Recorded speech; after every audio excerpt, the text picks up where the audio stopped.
So this lump of clay represents my drafting process. I typically start a draft by just choosing a direction or a topic and getting something down on paper like a lump of clay. It gives me something to work with and shape. My ideas emerge. I focus very little on any of the traits except for ideas during this stage. During the first revision, I take the lump of words and begin breaking it up into separate paragraphs. I focus a lot on organization, sentence fluency.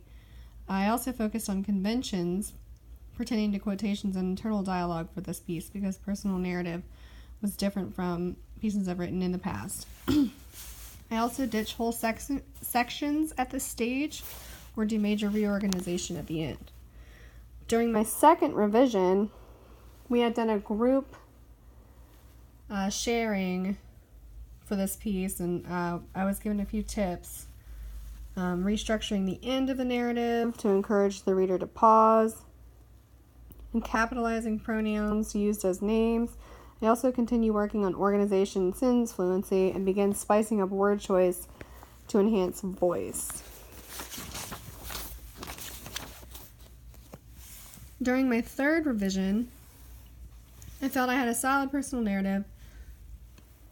Professor Couch had given me some feedback on perhaps cutting part of the beginning out, which I had already been considering. She also suggested I make a text conversation look more like a text conversation.